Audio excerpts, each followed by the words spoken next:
The stories behind the Apocalypse Now production just keep getting weirder and weirder. And while you'd think that simply decorating the Kurtz compound wouldn't be that bizarre, in this episode I'll be telling you some crazy stories including a revolt from an army of monkeys, and the entire crew nearly getting arrested for decorating the set with real dead bodies. But first, the story about how these guys ruined a whole day of shooting. Just keep moving.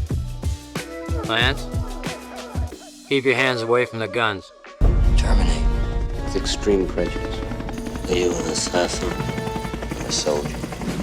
The patrol boat finally arrives at Kurtz's compound and sees hundreds of people watching them, with around 120 done up in white paint and standing on small boats called bancas, blocking their way. To give you some sense of the timeline, this shot was done in September of 1976, and Sheen's heart attack we discussed in the previous episode happened in early March of 1977. Coppola got the idea from photos of boatmen performing a ceremony in Borneo. He was trying to work out Willard's state of mind when he arrives, deciding to, instead of having Willard be angry, he'd be like a newborn baby. Throughout much of this sequence, we see Willard on the edge of confusion or some kind of profound experience as he tries to wrap his mind around what Kurtz has done. In keeping with this newborn idea, Coppola would have the patrol boat slowly push through the boatmen like a birth. The production had traveled all over the largest Philippine island looking for people to play the boatmen, with each being brought to Pagsanhan to be housed, fed, and rehearse the scene. The makeup people filled paint sprayers with white makeup to spray down their bodies, but their faces had to be done by hand, and each one had a unique design. It took 6 hours to get everyone made up and ready to shoot. At one point, it began to lightly rain, and the makeup people got into a huddle to figure out what to do if their 6 hours worth of makeup started washing off. The boatmen paddled into position and got ready. The camera was positioned on top of the patrol boat, and as cinematographer Vittorio Storaro got the camera ready, the boat was slowly pulled back to its starting position. Special effects technician Jerry Endler radioed to assistant director Jerry Zeismer on top of the boat, asking if it would be alright if they tested the size of an underwater explosion. Storaro wasn't quite ready for the shot yet, so Zeismer told Endler to go ahead and set off the explosion. As soon as the explosive charge went off, all of the boatmen extras jumped into the water and swam toward where the explosion was. They wanted to collect all of the dead fish to sell at a local market. 6 hours of makeup and prep were ruined in an instant. Sheen turned to Zeismer and said, "It's their first movie, Jer," and laughed. They ended up just filming reaction shots of Chef, Lance, and Willard on the boat and pushed the shot of the boatmen to the next day. I ain't coming in there! Them bastards attacked us! The next story involves what was known as Monkey Island. But first, you might remember when I partnered with a new documentary, Aliens Expanded, to help them get funding for what would be the definitive documentary on the making of James Cameron's Aliens. Well, a year and a half later, the documentary is about to be released this June. Aliens Expanded is from the makers of the super nostalgic In Search of Darkness and In Search of Tomorrow, but now they are taking an extensive deep dive into a single movie, with interviews from the cast and crew, writers of the comics and novelizations, and the man himself, James Cameron. If you know this channel, you know I love taking the time to get into the nitty-gritty of a movie, so I'm super excited for this. They're taking pre-orders until May 5th with a ton of fun extras, but most importantly, your support here will allow them to keep going with more deep dives into single movies. Click the link in the description to check out the cool bonuses you can get, and remember, the pre-order window closes on May 5th. Now, to Monkey Island. When the patrol boat pushes past the boatmen, we see stairs leading up from the water to the temple ruins. What's interesting is the story behind this little island to the left of the stairs. The production called it Monkey Island because the original plan was to have it inhabited by monkeys. The set dressers constructed little homes and perches on the island for 30 non-swimming monkeys they bought, caged, and boated to the little island. The set dressers released the monkeys from the cages on the island, but before they could get back on the boat, the monkeys revolted and attacked the set dressers, chasing them around the island, biting and scratching them. And watch out, those goddamn monkeys bite you, I'll tell you. The set dressers huddled together on the island, where they were screamed at by the little monsters, and then these non-swimming monkeys jumped into the river, swam to the shore, and ran off into the jungle. They would end up dressing the island with people instead. In her diary, Eleanor Coppola writes, "Yesterday I was standing on the dock at the set watching the second unit shoot. They were placing Vietnamese extras on the steps of Monkey Island and pouring blood on them. There were dummies floating in heaps in the water lilies, and about 150 effigials were placed along the far shore and among the sandbags along the wall behind me. This shot was a point of view of the PBR as it approaches the Kurtz compound.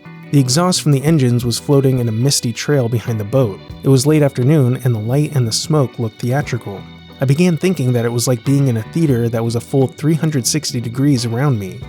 I want to take a moment to acknowledge that Eleanor Coppola passed away between the last episode and this one. Her efforts on Hearts of Darkness and her production diary are the reason that we are able to get so in-depth on what it was like creating one of the greatest movies ever made. But beyond that, I highly recommend reading her production diary, Notes on the Making of Apocalypse Now, because while I've only talked about aspects of the diary that relate directly to the production, we get an intimate view inside the mind of such a unique and interesting person, finding herself in such unique and interesting circumstances. We get to hear her thoughts on not just her struggles and fascination with navigating being the backbone of a family on an adventure, taking a huge risk, but her own thoughts on art and being an artist, her fears and her dreams. I don't think I've ever felt such an empathetic connection to a person through a book. Anyway, let's continue. The most jarring aspect of the scene is a pantsless man hanging over the water. Stunt coordinator Terry Leonard had a Filipino stuntman hang from the tree, and because it was so close to where the patrol boat docked, the stuntman wound up in most of the shots of that first conversation with Dennis Hopper, so that stuntman had to hang like that for hours while they filmed. Here's a photo of them getting him into position. By the way, the speedboat was Coppola's and named Part 2 after the second Godfather movie. The film won from the heart. We have been led to believe, we shouldn't be believing this, but it looks like if this one doesn't work, there goes your house, there goes the speedboat, there goes the vacation, there goes the studio. The speedboat went on Apocalypse Now. Oh. and truly, the speedboat was called Godfather Part 2, I remember. And you really did go, was a speedboat, but it's gone now. Tavaleris visited a museum in Paris where they had Montagnard clothes on display. Montagnard was a term used by the French colonial government to refer to mountain people who lived in the central highlands of Vietnam. Villages of the highlands are inhabited by many races, each with a tradition and a way of life distinctly its own. Known to the outside world by the French term montagnards, or mountain people, they are known to themselves by such tribal names as Rade and Hmong, are vastly different from the light-skinned lowlanders whom the world knows as Vietnamese. Believed to be the original inhabitants of the region before the arrival of the Vietnamese more than 2,000 years ago, most of the Montagnards continue to live a Stone Age existence in the midst of the 20th century. Tavaleris had to design tons of costumes for Kurtz's Montagnard army. To help fill out Kurtz's Montagnard army, the production hired a full tribe of natives from the Ifugao province of Luzon to make it easier than attempting to individually hire actors to play all of the extras. These people could also appear as is, and didn't need to be changed into wardrobe every day because this is what they actually wore. So he sent one of our production assistants, a girl named Eva Gardos, who went on to be a film editor and a director herself. We would send her up to these villages way up in the mountains, and she would make friends with the village, and she would bring back the right among for that sequence. They would be bussed down from the north to an area of the location where the production had cleared out coconut palms and built bamboo huts. The Ifugao's contract included food, salary, medical care, and a number of chickens, pigs, and caribou for sacrificial purposes. We'll talk more about that in a future episode on Kurtz's death. The Ifugao lived at the location and created a little village, further blurring the lines between the reality of the movie and the reality of the production. Many of them went to work helping Tavaleris decorate the location by carving totems and building parts of the set themselves. What's interesting is that the Ifugao have never been conquered, even by the Japanese during World War II, and Zeismer was told by Eva that it wasn't too many years ago that the Ifugaos were still headhunters. During this time, Coppola reflected on Kurtz's motivation for cutting ties with the South Vietnamese in favor of the North Vietnamese, writing, "Kurtz simply has no respect for these South Vietnamese, but he has respect for the North Vietnamese, and he does believe this kind of warrior samurai code in which you tell the truth. He uses his little Montagnard kingdom as a metaphor, which is essentially that, well, this is ours because we have the force to keep it, but we have the strength to maintain it." Kind of reminds you of the French plantation sequence, doesn't it? But here, we don't lose. This piece of earth, we keep it. We will never lose that, never!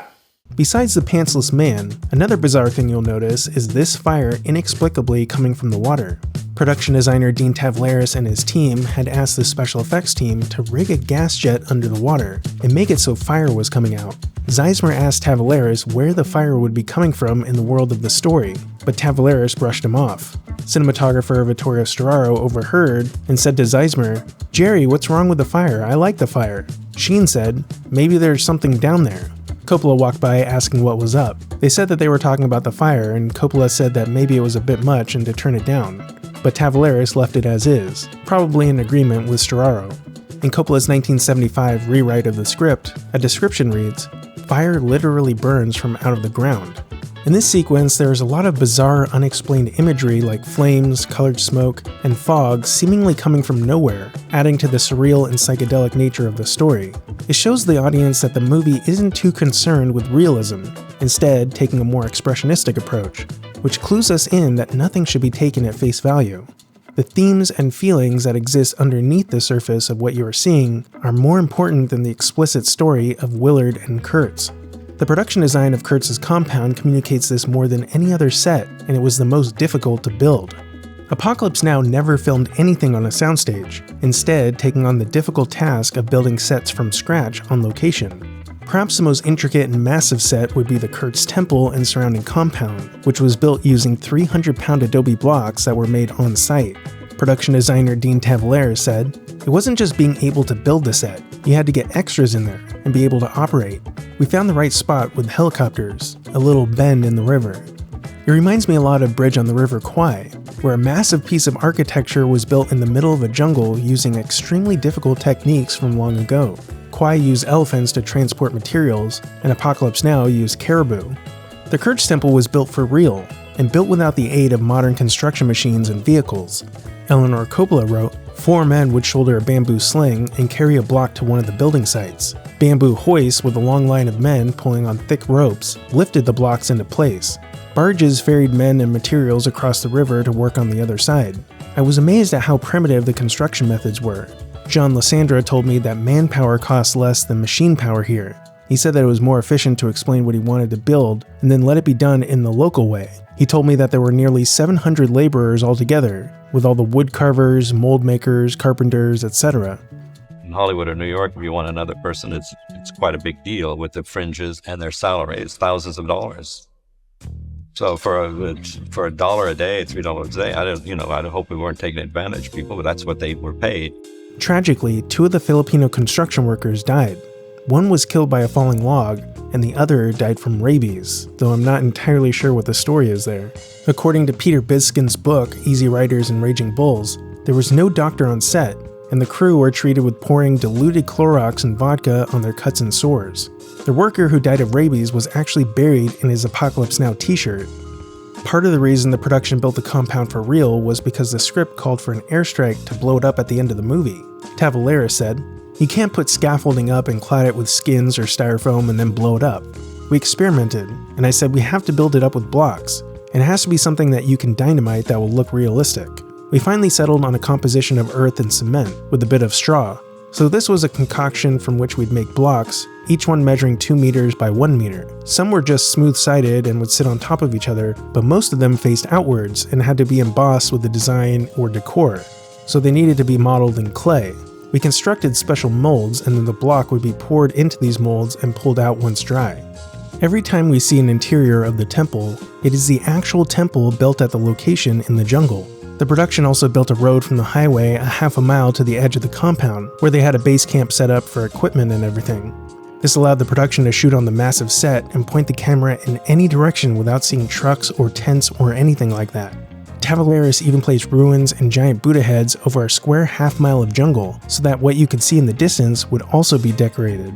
The Kurtz compound was described in John Milius's 1969 draft of the script as a fortified encampment built around the ruins of a former Cambodian civilization. Stone lions, barbed wire, cracked pyramids, and sandbags marked the fort. In the margins, Coppola adds that it should be, quote, overgrown as though the jungle is trying to reclaim it. It is part of the jungle, part ruin, part fortress.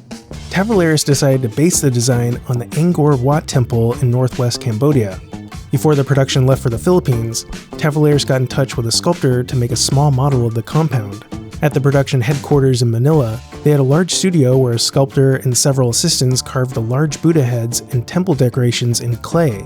The large head sculpture that closes the movie was modeled after a, quote, beautiful young Filipina maid from a nearby boarding house in Manila. Building up the compound over the course of the massively complex production made things even more difficult. Close to 300 fake marijuana plants were ordered but never picked up, and a large shipment of weapons was confiscated at customs in Manila because 3 of the guns weren't on the declared list. Tavaleros designed the decaying temple to signify Kurtz's descent into madness. Tavaleros said, "Where the steps come down to the water, I wanted a big pile of bones, not forgetting some of the local snakes they called nagas. So I told my assistants, contact all the restaurants and butcher houses you can and start collecting bones. Stack them here. The bigger the better. Ribs, heads, whatever." A lot of the bones had rotting meat on them and were full of maggots, which Tavaleros thought added to the authenticity for the actors. They had also gotten garbage trucks from Manila to dump all of their trash on the set. It smelled so bad that Martin Sheen's wife called producer Gray Fredrickson saying that Sheen wouldn't work with all the maggots around, so Tavaleros dumped lime on the bones. I hired a bunch of guys to come in and clean up all the trash, but here's where things get insane. The prop guy said to the production designer, "Should we tell him about the bodies?" And I said, whoa. What bodies? Never mind, I know. They had found a guy in Manila who said he could give them bodies, that he delivered bodies to medical schools for cadavers. He said, "I'll just bring them out for you guys." So they took me into this tent, and there's like 15 just gray, dead cadavers laying. We can't have dead bodies. And I said, "Francis, you know about these?" No, I don't know anything about bodies. He knew about it. The crew got upset and the cadavers were gone the next day. According to Eleanor Coppola, the prop man told her it was a pile of burning bodies. I highly doubt that shots of actual bodies made it into the movie, because there isn't a point in using cadavers without burning them given how many extras they hired to play dead bodies, and how difficult it was for the actors playing the severed heads, which we'll talk about later. This is the only shot I could find that could possibly have burning bodies, but I really don't think there are any. Then, if that wasn't crazy enough, the Philippine military showed up on set and said that the guy who supplied the cadavers was actually a grave robber and they had him in custody. They took everybody's passports on set while they spent a week investigating whether the production had these people killed. Tavaleros lived at the Kurtz compound location while he was working on it and eventually slipped into a depression because of the general atmosphere of death all around.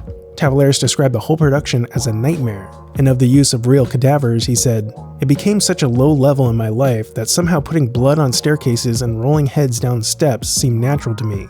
The movie's press office denied that real cadavers were used. The fake blood cost $35 a gallon, and they used a lot of it. And there were lots of dummies made on location to decorate the set. Here we can see them making hands and feet, and then the heads. They also made machetes and large guns out of rubber in the same way. For the bodies closer to the camera, they used actors. What's interesting here is that there's a bit from Milius's original script where a kid in the Kurtz compound is shown eating a severed hand. We can see this in the behind-the-scenes footage, but I don't think it made it into the final film. On the next episode, we meet a crazy photojournalist played by Dennis Hopper. I'm an American! Again, fiction and reality blur because as crazy as the character seems, Hopper's eccentricities would cause another big problem for the production.